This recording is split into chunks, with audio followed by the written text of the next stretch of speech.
एक चीज मुझे समझ नहीं आती, आजकल के जो यंगस्टर्स हैं, स्पेसिफिकली जो स्टूडेंट्स हैं, उनको इतनी क्या चुल होती है कि उनको भूत प्रेत देखना है। दिख गया तो क्या करोगे, कैसे उससे बचोगे? अगर वो आपके अंदर ही घुस जाए, आपको पजेस कर ले, क्या कभी सोचा है कितना भयानक ये सब कुछ हो सकता है? नहीं सोचा ना, तो बेटर है आप ये इंसिडेंट देखो और समझो। सबसे बेहतर चीज़ यही होती है कि आप दूसरे की गलती से सीखो। आज का ये इंसिडेंट आपको कुछ ऐसा ही बताने वाला है, जो कि है असम के कुछ स्टूडेंट्स का। वीजा बोर्ड, ऐसा माना जाता है कि ये एक ऐसा बोर्ड होता है जो देखने में बहुत सुंदर होता है, लेकिन उतनी ही भयानक इसकी सच्चाई होती है। ऐसा माना जाता है कि वीजा बोर्ड, इसका इस्तेमाल किया जाता है उन लोगों को वापस बुलाने के लिए जो इस दुनिया में हैं ही नहीं, जो मर चुके हैं। आप खुद जानते हैं कि किसी ऐसे इंसान को बुलाना, समन करना जो इस दुनिया में एग्जिस्ट नहीं करता, कितना भयानक हो सकता है। बहुत बड़े बड़े लोग या फिर जिन्होंने तांत्रिक साधनाएं की होती हैं, वही इन चीज़ों को हैंडल कर सकते हैं। अगर स्टूडेंट्स या फिर कोई ऐसा इंसान ये सब कुछ करता है जो इस सब के बारे में कुछ जानता नहीं, तो उसके साथ कुछ बहुत भयानक हो सकता है। यही आपको आज का ये इंसिडेंट बताने वाला है। तो चलिए शुरू करते हैं।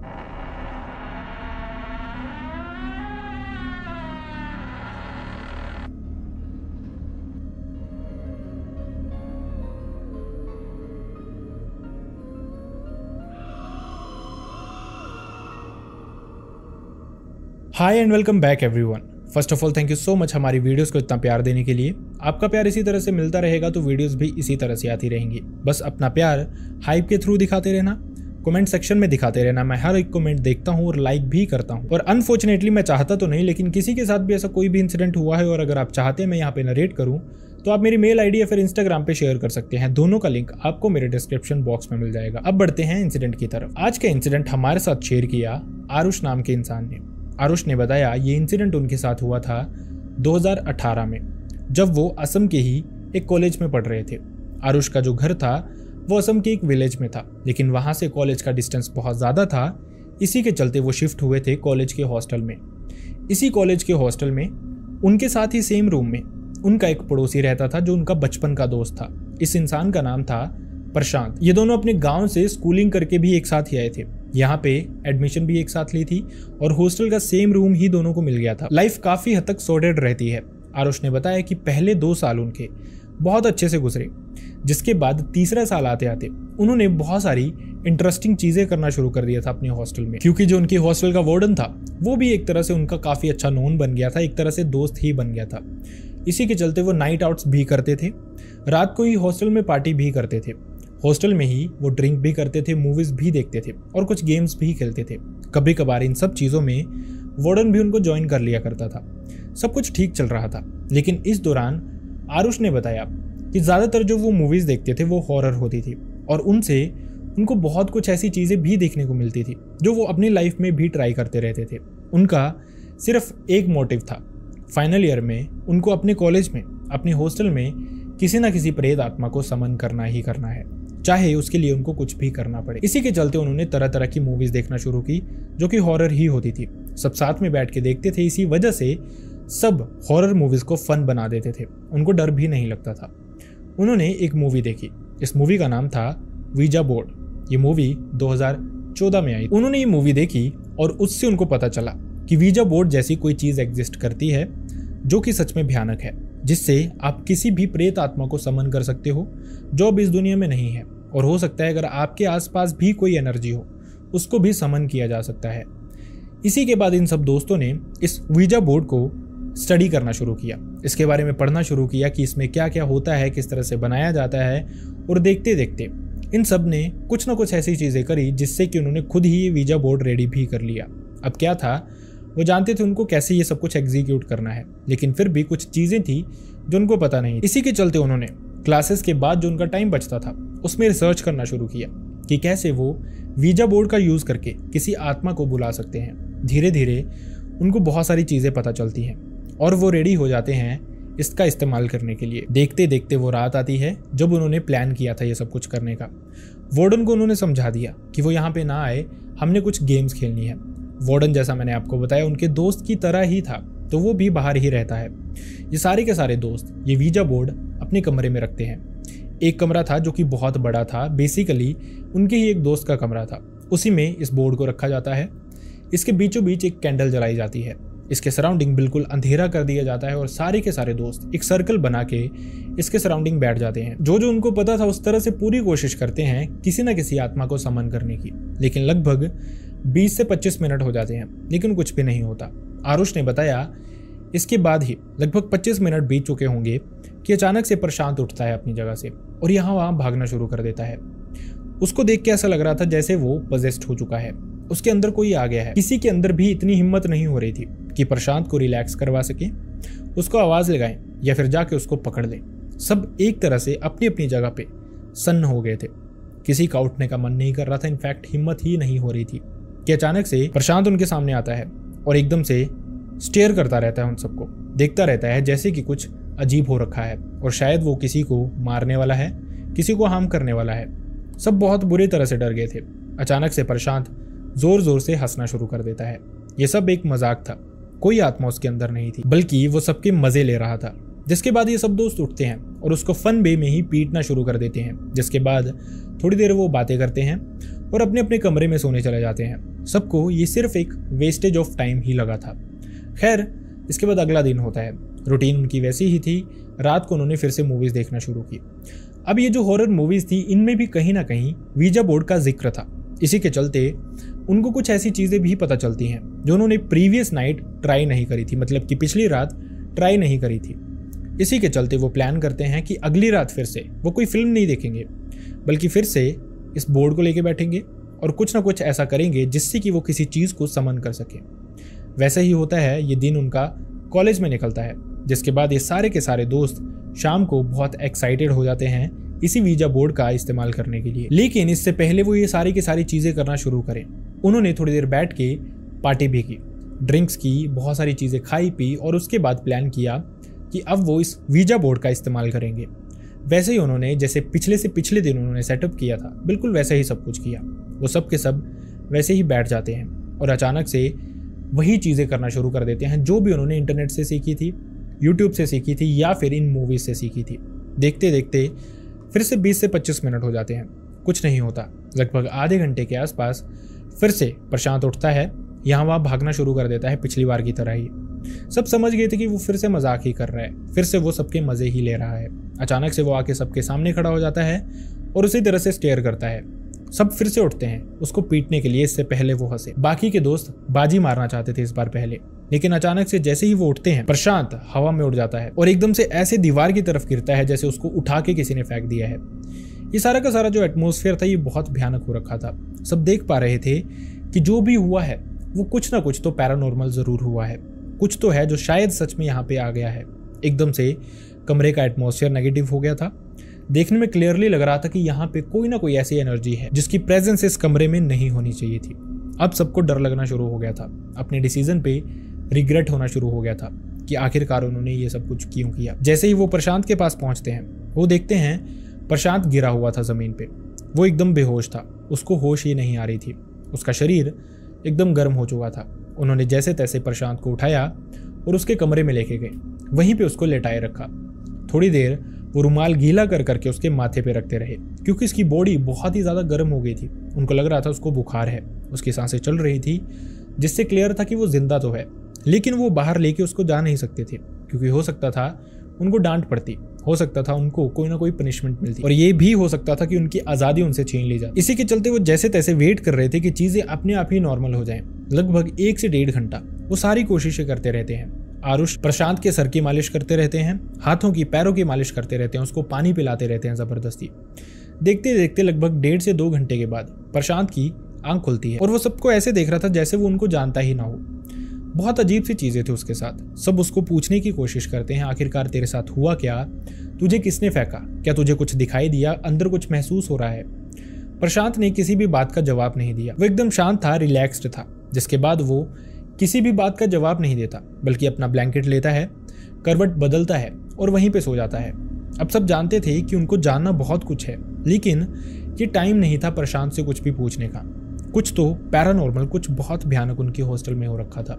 जिसके बाद सब चुपचाप अपने अपने कमरे में सोने चले जाते हैं और आरुष वहीं था, प्रशांत वाले कमरे में ही। थोड़ी देर आरुष देखता रहता है कि शायद कुछ वियर्ड हो, शायद कुछ पैरानॉर्मल हो यहाँ पे, उसको बहुत स्ट्रॉन्ग फीलिंग आ रही थी कि कोई तो और एनर्जी भी है जो उनके कमरे में उस समय थी, लेकिन फॉर्चुनेटली कुछ होता नहीं है।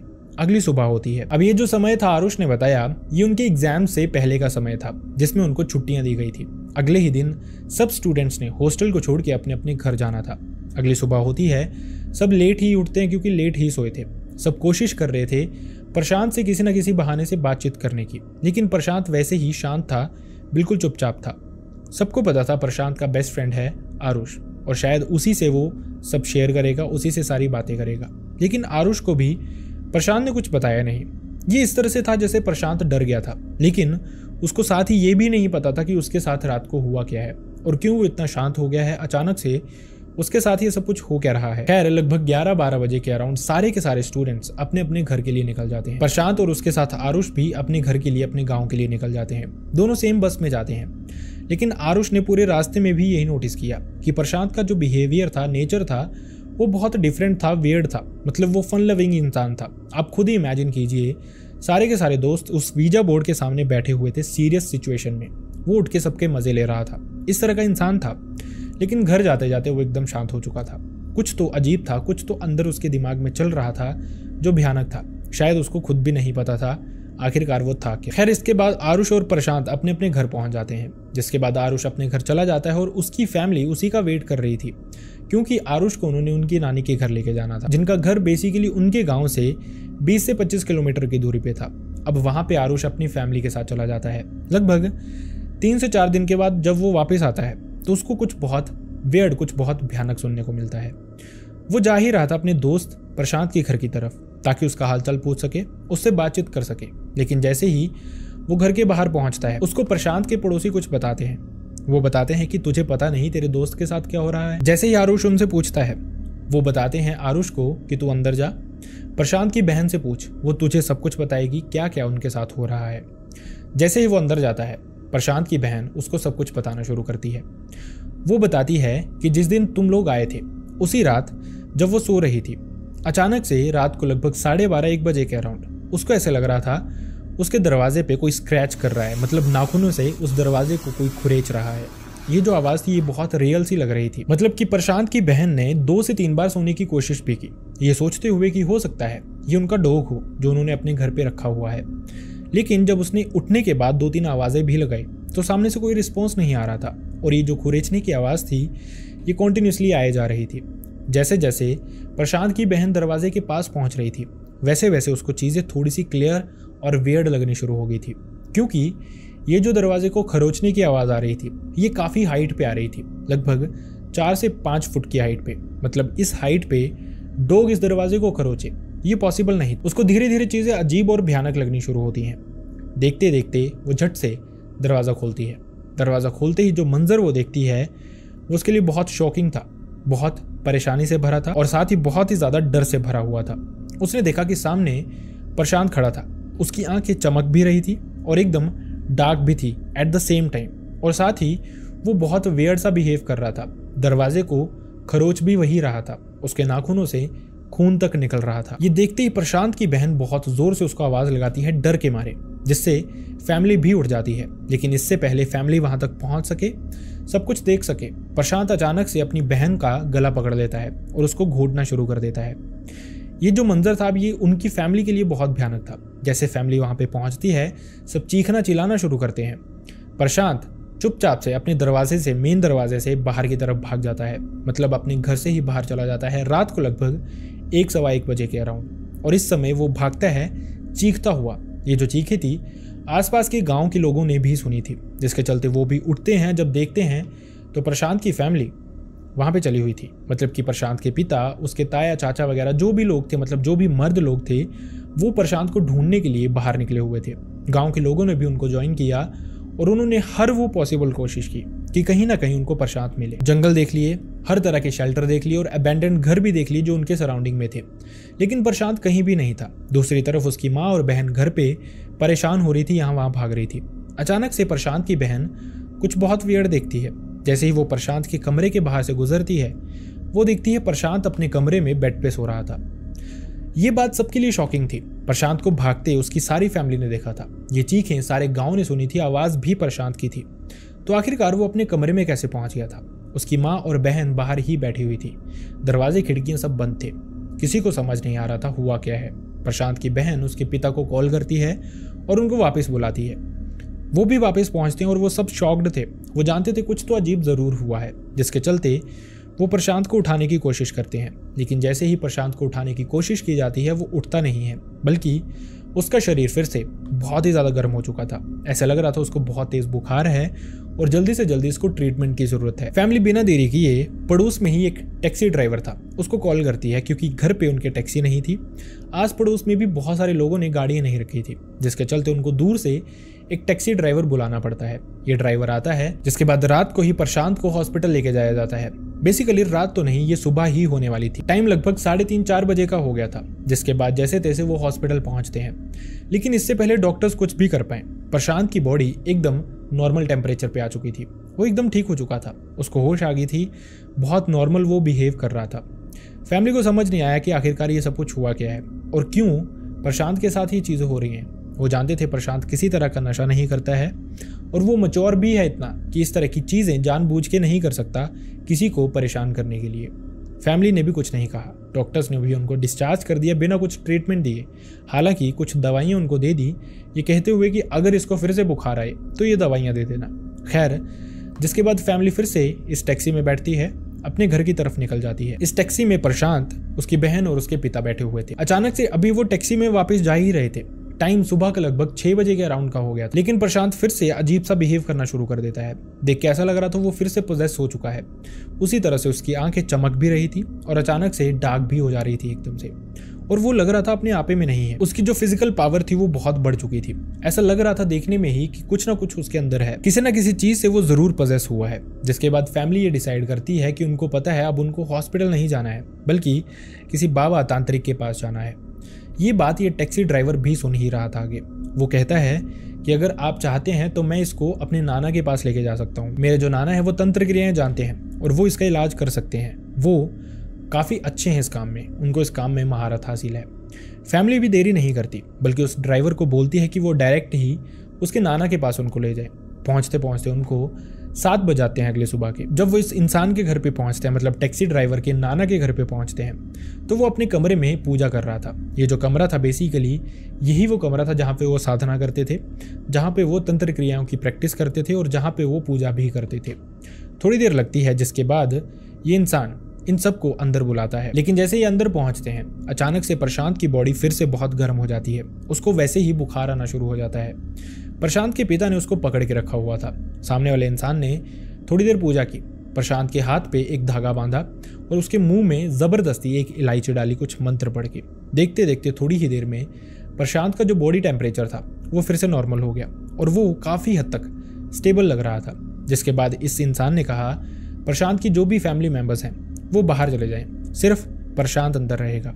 थोड़ी देर वो प्रशांत को अंदर बैठाते हैं और अंदर से प्रशांत की बहन ने बताया कि कुछ अजीब सी आवाज़ें आ रही थी, जैसे कोई रो रहा है, कोई मोटी आवाज़ में अजीब सी बातें कर रहा है। उनको समझ नहीं आ रहा था असल में चल क्या रहा है, लेकिन कुछ तो था जो बहुत भयानक था, कुछ तो था जो उसके भाई के अंदर था। खैर, अब इसके बाद फैमिली को वापस अंदर बुलाया जाता है। जैसे ही प्रशांत के पिता और उसकी बहन अंदर जाते हैं, सामने वाला इंसान उनको कुछ चीज़ें बताता है। वो बताता है कि जो कुछ भी प्रशांत के साथ हुआ है वो यहाँ पे नहीं हुआ, बल्कि कहीं और हुआ है, जहाँ पे ये थोड़े टाइम पहले रह रहा था। फैमिली समझ गई थी कि ये जगह कोई और नहीं बल्कि उनका हॉस्टल था। उसके बाद वो ये भी बताते हैं कि असल में जो प्रेत आत्मा थी उसने खुद बात की उनसे, मतलब जिसने प्रशांत को पजेस किया था उसने खुद बात की प्रशांत के अंदर ही आके। उसने बताया कि उसको किसी ने समन किया था। बेसिकली बहुत सारे लोग होते हैं जो तांत्रिक क्रियाओं से इन प्रेत आत्माओं को अपने वश में करते हैं, कुछ भी चीज़ें करवाने के लिए, कभी कभार किसी इंसान का इलाज करवाने के लिए भी। तो ये प्रेत आत्मा शायद उसी तरफ जा रही थी कहीं, लेकिन बीच में उन्होंने बताया कि ये लोग उस वीजा बोर्ड से समन कर रहे थे प्रेत आत्माओं को, जो भी नेगेटिव एनर्जीज उनके सराउंडिंग थी उनको, और वहीं से ये चीज़ उनकी तरफ अट्रैक्ट होगी। और सबसे पहले इसको प्रशांत ही दिखाई दिया, जिसकी वजह से वो उसी पे हावी होगी, और उसके बाद से ये चीज़ें उनके साथ कॉन्टिन्यूसली हो रही थी। मतलब कि इन स्टूडेंट्स ने किया कुछ नहीं था। जो प्रेत आत्मा वो बुलाने की कोशिश कर रहे थे, जिनका फन बार बार प्रशांत बना रहा था, प्रशांत ही उसका विक्टिम बन गया था। प्रशांत को ही उसने पजेस कर लिया था। लेकिन इस इंसान ने बहुत ईजिली प्रशांत से इस चीज़ को अलग कर दिया। प्रशांत को बिल्कुल शांत कर दिया।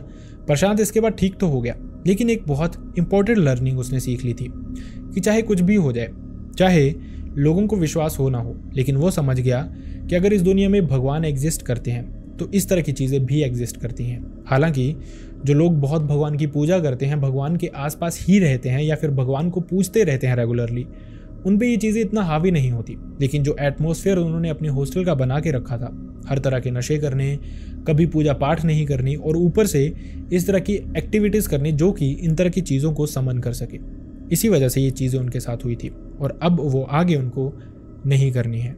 आई रियली होप अगर आप स्टूडेंट्स हैं, अगर आप यंगस्टर हैं, तो आप इन चीज़ों से दूर ही रहें। इस तरह के इंसिडेंट से आप कुछ सीखें और साथ ही अगर आपका कोई फेलो स्टूडेंट है, कोई इस तरह का इंसान है, यंगस्टर है जो इस तरह की चीज़ें करता है, बहुत फैसिनेट करते हैं जिसको ये तरह की चीज़ें, उसके पास ये वीडियो ज़रूर पहुंचा देना सो दैट वो आगे से इस तरह की कोई भी चीज़ ना करे। आई रियली होप आपको इस वीडियो से कुछ सीखने को मिला हो एंड आई रियली होप आपको ये वीडियो पसंद भी आया हो। अगर वीडियो पसंद आया है तो वीडियो को लाइक करना ना भूले, चैनल को सब्सक्राइब करना ना भूले। एंड अनफॉर्चुनेटली मैं चाहता नहीं किसी के साथ भी ऐसा कोई भी इंसिडेंट हुआ हो, लेकिन अगर आपके साथ आपके किसी रिलेटिव, नोन, भाई बहन, फ्रेंड या फिर नेबर, किसी के साथ भी ऐसा कोई भी इंसिडेंट हुआ है जो आप चाहते हैं मैं यहाँ पे नरेट करूँ, लोगों तक पहुँचाऊँ, तो आप मेरी मेल आईडी या फिर इंस्टाग्राम दोनों पे मुझसे शेयर कर सकते हैं। दोनों का लिंक आपको मेरे डिस्क्रिप्शन बॉक्स में मिल जाएगा। So see you next time in the next video. Bye bye.